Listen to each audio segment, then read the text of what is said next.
The Golden Goose Book, published by Frederick Warne and Company Limited, London, England, first printed in 1905. The Story of the Three Bears, with drawings by L. Leslie Brooke. Once upon a time, there were three bears who lived together in a house of their own in a woodland. One of them was a little, small, wee bear. One was a middle-sized bear, and the other was a great, huge bear. They each had a pot for their porridge, a little pot for the little, small, wee bear, a middle-sized pot for the middle bear, and a great pot for the great, huge bear. And they each had a chair to sit in, a little chair for the little, small, wee bear, a middle-sized chair for the middle bear, and a great chair for the great, huge bear. And they each had a bed to sleep in, a little bed for the little, small, wee bear, and a middle-sized bed for the middle bear, and a great bed for the great, huge bear. One day, after they had made the porridge for their breakfast and poured it into their porridge pots, they walked out into the wood while the porridge was cooling, that they might not burn their mouths by beginning too soon to eat it.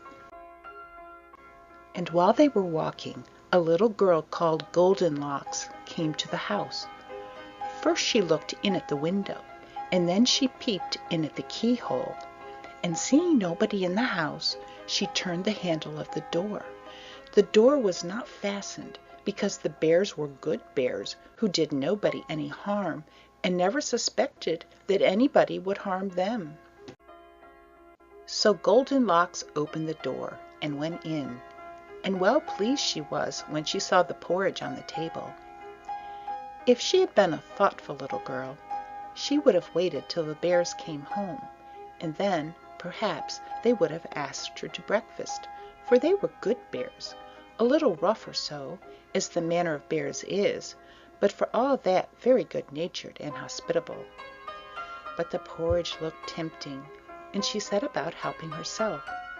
So first she tasted the porridge of the great, huge bear, and that was too hot for her. And then she tasted the porridge of the middle bear, and that was too cold for her. And then she went to the porridge of the little, small, wee bear, and tasted that, and that was neither too hot nor too cold, but just right, and she liked it so well that she ate it all up. Then Goldenlocks sat down in the chair of the great, huge bear, and that was too hard for her. And then she sat down in the chair of the middle bear, and that was too soft for her. And then she sat down in the chair of the little, small, wee bear, and that was neither too hard nor too soft, but just right. So she seated herself in it, and there she sat till the bottom of the chair came out, and down she came, plump upon the ground. Then Goldenlocks went upstairs into the bedchamber in which the three bears slept.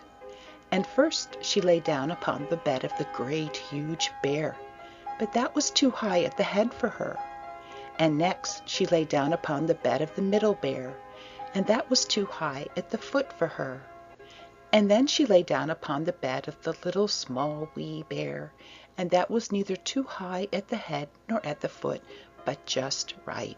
So she covered herself up comfortably and lay there till she fell fast asleep. By this time the three bears thought their porridge would be cool enough, so they came home to breakfast. Now Goldenlocks had left the spoon of the great, huge bear standing in his porridge. "Somebody has been at my porridge," said the great, huge bear in his great, rough, gruff voice.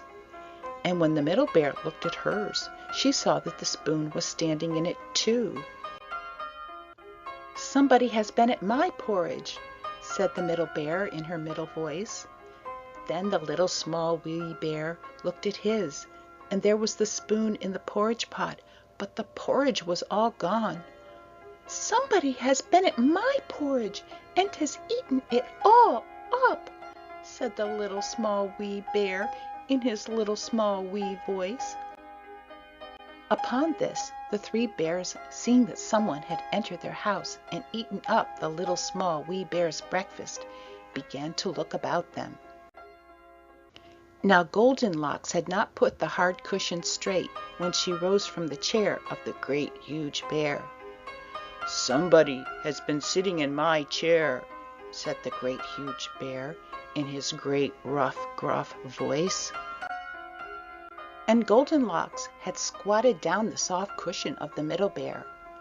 "Somebody has been sitting in my chair," said the middle bear in her middle voice.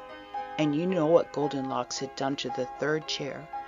"Somebody has been sitting in my chair and has sat the bottom out of it," said the little small wee bear in his little small wee voice.